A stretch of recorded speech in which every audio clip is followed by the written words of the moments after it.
से 2 दिन पहले बड़ा खतरनाक स्टेटमेंट उन्होंने कहा कि 2024 तक जो पाकिस्तान के ज़ेर तसल्लुत कश्मीर है यानी आज़ाद जम्मू कश्मीर वो खुदा ना ख्वास्ता भारत में जम हो जाएगा और ये काम सिर्फ मोदी कर सकता है। जो लेटेस्ट रिपोर्ट्स जो मेरे पास आई हैं उसके मुताबिक तकरीबन 34 लाख नॉन रेजिडेंट जो हैं कश्मीरीज वहां पर आबादकारी हो रही है उनकी हिंदूज हैं उनको वहां पर उनको जगह भी दी जा रही है।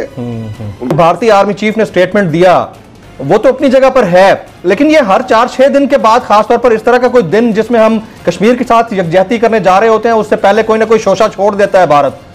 जो आपका FATF की तलवार है उसके तहत आप एक्शन लें उन सारे दहशतगर्दों के खिलाफ, उन सारी तंजीमों के खिलाफ, उन सारी NGOs के खिलाफ। तो मेरी गवर्नमेंट कहाँ है यार? मेरी बिल्कुल होने चाहिए। I agree with you, but ये फैसला IMF ने क्यों करना है? इसका मतलब ये हुआ कि जो कहा जाता है कि हमने मुल्क को गिरवी रख दिया है, स्टेट बैंक का गवर्नर किसी को जवाबदेह नहीं है, उसकी पॉलिसियों पर कोई सवाल नहीं उठा सकता, और खुदा के लिए इससे बड़ा कंप्रोमाइज क्या हो सकता है?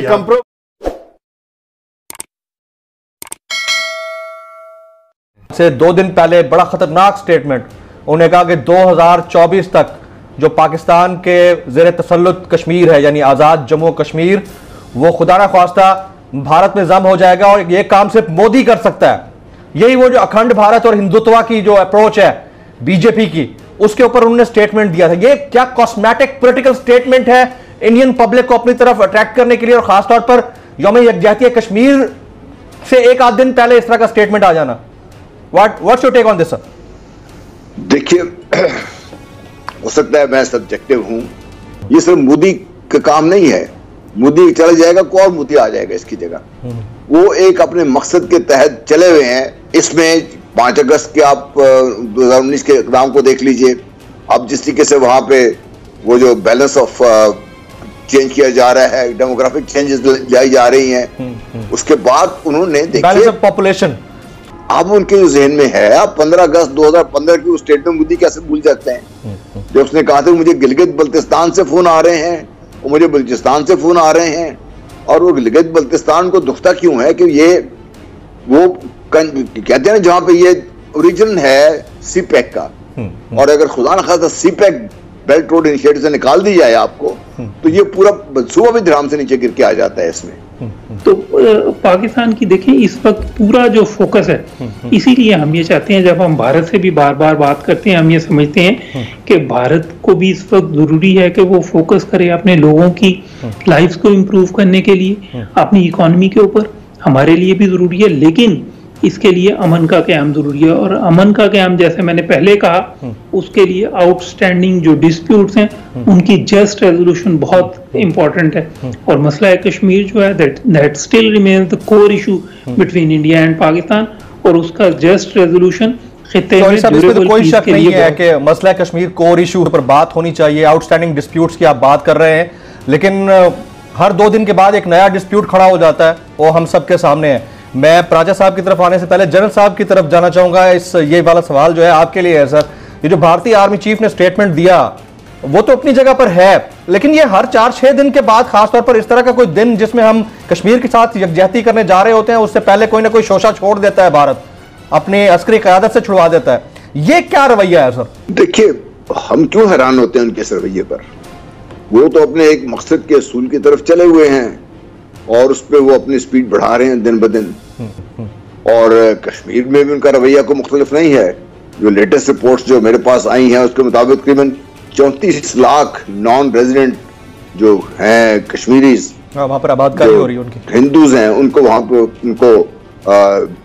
पे उनको भी किया जा रहा है, उनको जगह भी दी जा रही है, उनको बाकायदा कश्मीर डिक्लेयर किया जा रहा है। और कश्मीर में अभी जो उन्होंने ये 6 या 7 हल्के बनाए हैं उसमें सिर्फ 1 हल्का ऐड हुआ है वैली में, बाकी 5 ये जम्मू रीजन में ऐड हो गए हैं, ताकि वो चंद अगले 1 आध साल में एक इलेक्शन करा के झूठा मूठा जो भी कराएंगे उसमें आपको हिंदू डोमिनेटेड यानी बीजेपी डोमिनेटेड RSS डोमिनेटेड लोग कश्मीर में हुक्मरान नजर आएंगे आपको, और फिर आपसे वो बात कर लेंगे आइए जी। तो उनका मकसद बड़ा वाज़ेह उस पर कर रहे हैं वो। उनकी ये जो कुछ भी आप जिनकी बात कर रहे हैं ये खास मकसद का हिस्सा है। वो दुनिया के सामने पाकिस्तान को एक कमजोर रियासत के तौर पर पेश कर रहे हैं। वो दुनिया के सामने जिस तरीके से देखिए, जब प्राइम मिनिस्टर जब जा रहे थे जी, जिस तरीके से 24-25 पिछले महीने से लेके ये परसों तक जो भी हुआ बलूचिस्तान में, जिस तरीके से दहशतगर्दी फैलाई गई, वो क्या मकसद था उसका और कौन था इसके पीछे और क्यों कर रहे थे वो इसके पीछे? देखिए, वो अपने मकसद में ना सिर्फ यकसुई है, उसको लेने के लिए चल भी रहे हैं। अमन की बात पाकिस्तान कर रहा है। पाकिस्तान ने हमेशा अमन की बात की है, क्योंकि पाकिस्तान के बदकिस्मती से या खुशकिस्मती से पाकिस्तान के तो कोई अज़ाइम है ही नहीं है, सिवाय इसके कि भाई हमें आराम से रहने दिया जाए और कश्मीरियों को उनका हक खुद रादिया दे दिया जाए। इसके अलावा तो पाकिस्तान ने कभी ये नहीं कहा कि हम बड़ी ताकत बनने जा रहे हैं, हम भारत को कब्जा कर लेंगे, हम ये कर लेंगे, वो कर लेंगे। Absolutely right. प्राचा साहब, अब पॉलिसी तो हमारी अमन की है, इसमें तो कोई दूसरी राय नहीं है, लेकिन जिस हद तक हम डिफेंसिव हैं उतना उसी सतह पे ही डिफेंसिव रहना चाहिए हमेशा एज ए स्टेट पाकिस्तान को। देखिए, स्टेटस को तो इंडिया के हाथ में है, तो वो तो चाहेगा कि जो स्टेटस को है वो वही रहे। अब हमने मैनूवरिंग करनी है या हमने सिचुएशन को इस काबिल बनाना है कि हमारे एडवांटेज में हो। लेकिन इसका क्या मतलब है? अगर आप इंडिया के साथ वो ताल्लुक नहीं रखते जो आप नेबर्स का लिखा हुआ है, जिसमें कश्मीर again is a big problem, no doubt, और कोर इशू एक ही है। वो जनरल साहब सही फरमा रहे हैं, चर साहब सही फरमा रहे हैं कि कोर इशू एक ही है। लेकिन माजी में भी पाकिस्तान ने कोशिशें की हैं ना कि किसी तरह से मामला कदम हम ही उठाते हैं कुछ भी। और अभी पाकिस्तान के जो एक लीडिंग इंडस्ट्रियलिस्ट हैं, बिजनेसमैन हैं, मियां मंशा साहब की बात कर रहा हूँ। लेकिन ये FIA का जो मैंने मुआहदा पढ़ा है, जो IMF ने रिलीज कर दिया, हमारी हुकूमत ने नहीं किया, उसको अगर मैं बिलीव कर लूँ तो मुझे ये समझ में नहीं आती कि एज ए पाकिस्तानी सिटीजन मेरे बस में है क्या।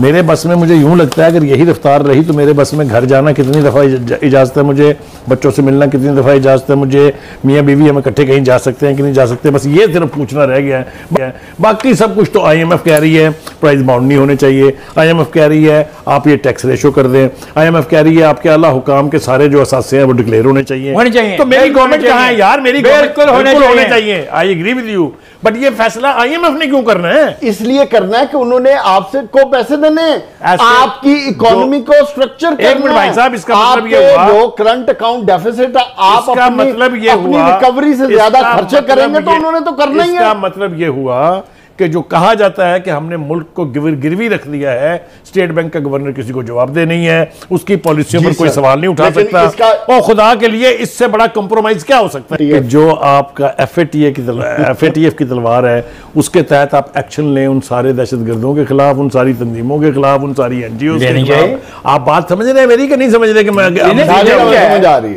तो उसके ऊपर अमल करने के लिए हमारी हुकूमत कितनी ताकतवर है, कितनी इंटेंशन है इसकी, कितनी ये कुव्वत के साथ वो करेगी, दैट इज ए क्वेश्चन। ये भी है, अगर आप नहीं करेंगे तो आपके ऊपर फाइनेंशियल रिस्ट्रेंट्स हर जगह लगे जाएंगे, ये आपको हर जगह आपको प्रेशर आपका पड़ेगा। That means this is no remedy, अभी वो करना बाकी है, you have to do it.